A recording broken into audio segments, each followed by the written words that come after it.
제기가 됐습니다. 더불어민주당 한정혜 의원이 관련된 내용을 최초 폭로를 한 건데요. 어제 국회에서 열린 외통위 긴급 현안 보고에서 심 총장의 자녀인 신모 씨가 자격 요건이 되지 않았는데도 국립외교원과 외교부에 채용이 되었다. 물론 외교부에서는 사실과 다르다라는 입장을 밝히고 있습니다. 그러나 우리가 또 이런 건 그냥 넘어갈 수가 없지 않겠습니까? 네. 취재해 보니까 어때요? 실제로 비단길을 외교부가 깔아준 겁니까? 어떻게 봐야 됩니까? 이 문제는 처음에 문제 제기가 좀 있었어요. 근데 초반에 그 심우정 총장님, 네. 총장 즉시 항고 안 할 때. 네. 요게 이제 뭐 커뮤니티나 또는 이쪽에서 말이 많이 나왔거든요. 아, 그래요? 네. 약간 이건 잘못된 건데 그 당시에 이제 그 심우정 총장 그 가족들 지금 재판관들 털듯이 네. 어느 쪽에서는 약간 가족들 신상털이도 SNS에 있었거든요. 네. SNS 많이 올려가지고 이 얘기가 있었어요. 근데 그렇군요. 일단 그 청문회 때도 그렇고 본인은 아니라고 하는데 네. 예. 한정혜 의원? 네. 한정혜 의원을 저희가 지금 방금 제가 실시간으로 전화 연결을 했거든요. 네. 전화 한번 연결해 볼까요? 의원님. 네. 나와 계십니까? 통화를 하고 있잖아요. 이렇게 바로 연결하는 또 취재 편의점입니다. 심우정 검찰총장 딸이 국립외교원과 외교부에 연이어서 채용되었다. 물론 그 외교부에서는 아니라고 주장하는데 이 사건 어떻게 된 건지 말씀을 좀 해주십시오. 일단 외교부에 저희가 뭐 관련 자료를 계속 요구를 했는데 네. 자료를 일단 주지를 않아요. 주지를 않아서 주지를 않았는데도 불구하고 어제 질의할 때 외교부 장관이 발언을 한 내용을 보면 답변한 내용 보면 일주일 전에 주일에서 만나가지고 확인도 했다는 거 아닙니까? 네. 이거 뭐 준비는 뭐 이렇게 저렇게 하고 있는 것 같아요. 그런데 저희가 이제 파악한 거는 있는 자료와 그리고 저희한테 이제 흔히 말하는 뭐라 그래야 되죠? 어쨌든 의뢰를 주신 네. 그 제보자라고 네. 할 수 있죠. 네. 에 따르면 국립외교원에 들어올 때 어쨌든 자격이 안 맞는데 들어왔다. 고 하는 것이고, 네. 그래서 왜 자격이 안 맞는가를 저희가 살펴봤는데 보니까 이게 이제 2021년부터 그 해당직을 만들어서 계속 채용을 했더라고요. 저희가 사이트에서 파악이 되는 건 21년 이후부터였었어요. 네. 그런데 그때 그 채용 조건이 뭐 한 번도 변하지는 않았는데 늘상 석사학위 소지자. 네. 석사학위 소지자인데 석사학위는 그럼 어느 분야냐면 교육학, 경제학. 예, 경제학은 아니고요. 커뮤니케이션, 그러니까 국립외교원은. 예. 왜냐하면 국립외교원에서 이분이 하는 연구원이긴 한데 다급 연구원인데 기간제로 하는 업무가 뭐냐면 국립외교원이 교육 업무를 많이 하지 않습니까?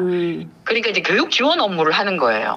교육 지원 업무 그리고 서포터즈 지원 업무 그렇게 해서 커뮤니케이션학을 했든지 사회학을 했든지 교육학을 했든지 요 학사 과정을 거치고 난 뒤 한 2년 정도의 실무 경력이 있거나 아니면 요 해당 분야의 석사 학위를 가지고 있거나 네. 이 두 가지 하나인데 그 당시 이제 이 심우정 총장의 딸은 석사 학위를 갖고 있지는 않았어요. 석사 학위를 갖고 있지는 않고 아마 졸업 예정자. 근데 우리가 이제 채용 공고에 보면 이게 정확하게 구분이 되죠. 석사 학위 소지자와 그렇죠. 예를 들어서 졸업 예정자까지도 가능할 것 같으면 졸업 예정자 포함이라고 하는 걸 넣습니다. 예, 왜냐하면 이제 채용 공고는 굉장히 꼼꼼해야 되고 맞습니다. 그거에 따라서 아다르고 어다르기 때문에 이 응시를 하는 응시생들에게는 굉장히 큰 차이가 있거든요. 네. 그래서 예정자가 포함되느냐 안 되느냐는 나는 할 수 있네 할 수 없네로 완전히 구분되기 때문에 포함을 하는데 한 번도 포함되지 않았습니다. 그런데 이제 심우정 총장의 딸은 졸업 예정자. 네. 왜냐면 이게 1월 달이었으니까. 그러네. 졸업 예정자인데도 불구하고 어쨌든. 받아준 거예요. 받아준 거죠. 그리고 11명이 아마 이제 최종적으로 서류 면접에도 통과가 되고 해서 11명을 두고 면접을 했던 것 같은데. 네. 나머지 10명을 제치고, 취업이 됐습니다. 그래서 저희가 이제 이상하게 생각한 거는, 아니, 채용 조건에 애초에 맞지 않는다. 왜냐하면 졸업 예정자인 것이고, 네. 그 다음에 이제 학부를 예를 들어서 본인이 교육학을 했는지, 뭐 사회학을 했는지, 커뮤니케이션학을 했는지, 그건 확인이 되지 않지만, 실무 경험이 해당 분야에서 교육 지원이라든지 이런 분야에서 실무 경험을 그러면 2년 이상을 했느냐? 그건 또 아니란 말이에요. 네. 그러니까 어쨌든 이런 경우에는 대개는 서류 전형에서 정리가 되는 것이 맞는데, 그렇죠. 채용이 되어서 어쨌든 의혹이 좀 있다라고 하는 거였고, 이게 정말 재미난 게 채용 공고에는 4월 1일부터 11월 30일까지 근무였습니다. 네. 채용 공고상에는. 근데 3월 29일부터 근무를 해요. 네, 3월 29일이 그런데 금요일이었어요. 금요일? 금요일. 업무 시작을 금요일에 한다고요? 그렇죠. 그러니까 3월 29일 출근을 시킵니다. 그런데 이게 금요일이었어요. 그런데 이게 보면 이제 이거를 월급제를 받는 분들은 이게 무슨 뜻인지를 다 압니다. 3월 말이라도 하루라도 근무를 하는 격과 그러면 이제 3월 29일, 30일, 31일, 토요일, 일요일 어쨌든 이제 월급제를 채택하고 있기 때문에 맞습니다. 네, 급여의 일부분이 나가죠. 어쨌든 일계산을 해서 나가고 또 하나는 나가죠. 복지 비용의 경우에는 어쨌든 해당 달을 근무한 걸로 보기 때문에 해당 달에 해당되는 복지 비용이 또 어쨌든 책정이 되기는 합니다. 그러니까 나름 어찌 보면 이제 뭐 편의를 봐준 거죠. 진짜 꼼꼼하게 챙겼네. 근데 그 외교부에서는 특혜 채용 없었다. 공정하게 진행되었다. 이렇게 주장을 합니다. 외교부의 이런 주장은 의원님 어떻게 생각하십니까?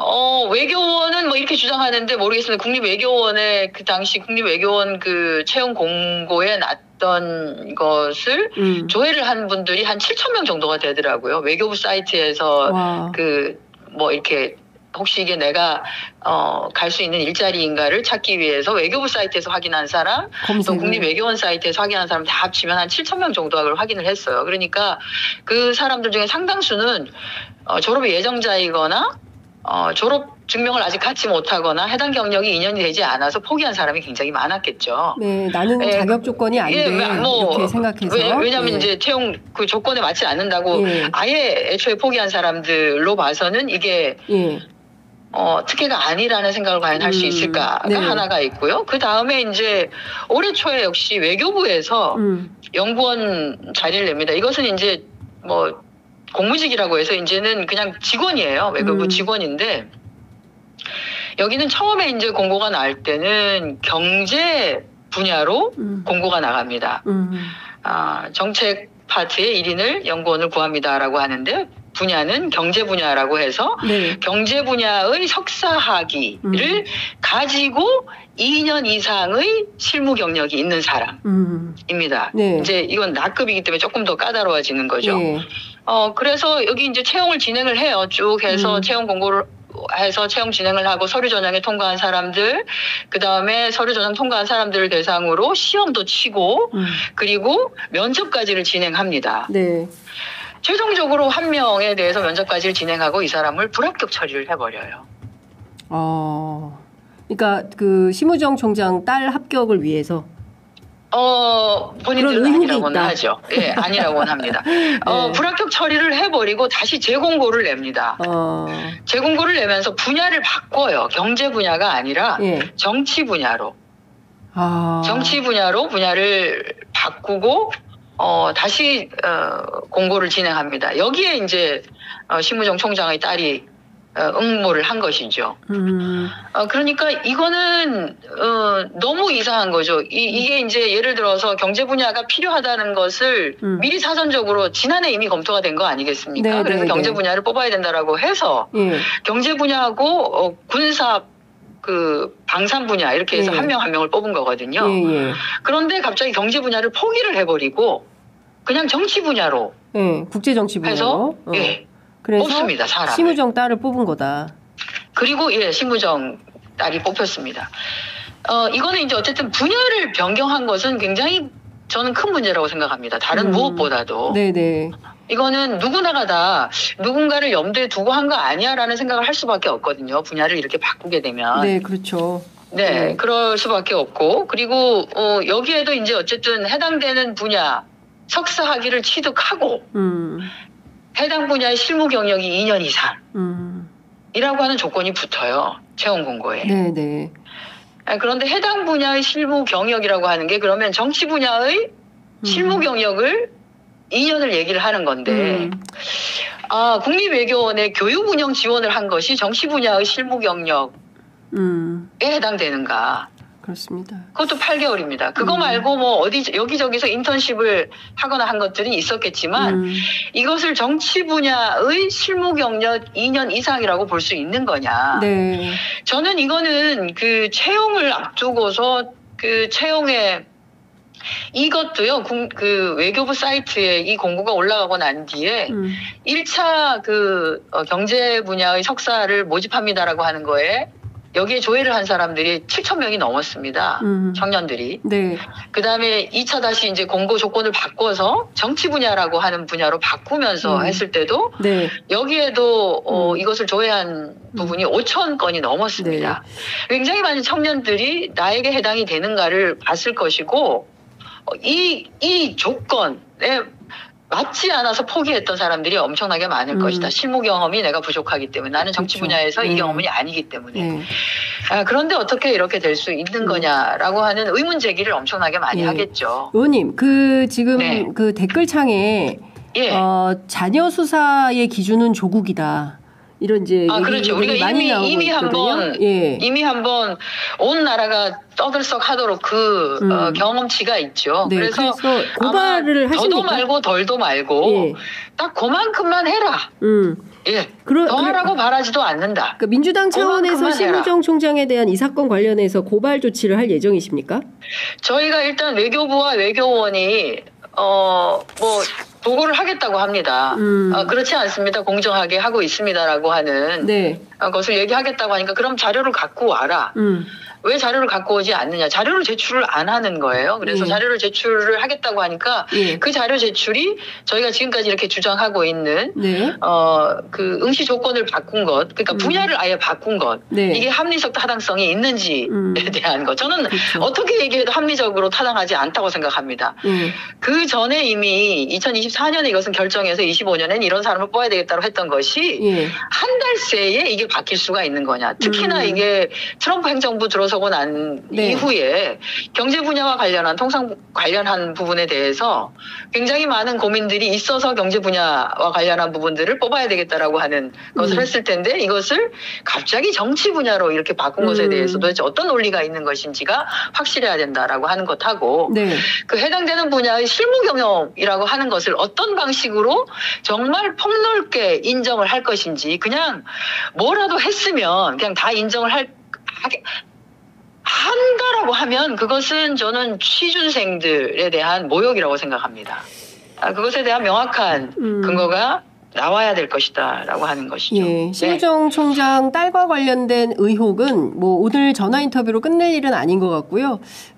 추가로 새로운 사실이 또 나올 걸로 보이고 관련돼서 의원님 다음에는 스튜디오에 저희가 모셔가지고 이 사건에 대해서 정확하게 좀 짚어볼 수 있는 기회를 마련해야 될 것 같습니다. 오늘은 일단 여기까지 듣도록 하고요. 조만간 스튜디오에 모셔서 상세하게 말씀 듣도록 하겠습니다.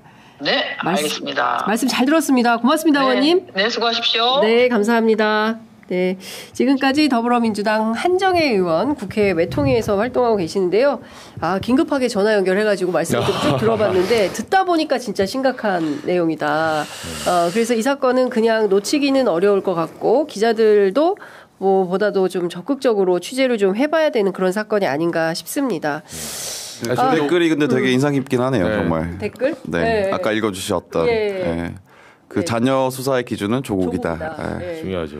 지금 108배 하고 계시는데. 맞아요. 감옥에서. 이거는 2010년에 그때 MB 때 유명한 외교부 장관 그 외교부의 딸 특혜 채용 돼가지고 나중에 이 한 명만 이제 특혜 채용 논란으로 임용 포기했어요, 실제로. 그 딸이 이제 합격을 했는데 임용 포기했다는 거는 조사가 들어가면 특혜 채용이라고 드러날 확률이 높으니까 스스로 포기하고 이제 장관이 사과를 했거든요. 근데 외교부가 원래 고위공직자 자녀들 있잖아요. 이런 음서제가 굉장히 많은 조직이에요, 사실은. 여기가 처음에는 계약직으로 들어왔다가 그러니까 외무고시가 너무 어려우니까 소위 말해서 고위 그 자제들 중에 시험은 합격 못 하겠고 근데 이게 그 꼼수를 쓰는 거죠. 꼼수를 있거든요. 그렇죠. 그게 무슨 특례 입학 같은 게 있을 거예요. 있어요. 네. 그래서 자격 채우고 뭐 아버지가 하고 외교관이면 뭐 그런 게 있어요. 네, 자격 채우고 뭐 받고 이렇게 하면 사람들 일반인들은 그 공고도 잘 모르거든요. 네. 지금 그걸 이용했는데 중요한 거는 그 이용하면서 자격도 지키지 않은 거죠. 그렇죠. 네. 네. 그리고 심지어는 조건까지 바꿔버렸다. 네. 경제 분야 원래 뽑으려고 했는데 그거를 국제정치 분야로 바꿔가지고 심우정 검찰총장의 딸이 특혜 채용이 되었다라고 하면 이것은 뭐 더 이상 입이 아파요. 공정과 상식 말하기도 힘든 수준이다. 이런 정도면. 그리고 자녀 수사는 조국만큼만 해라.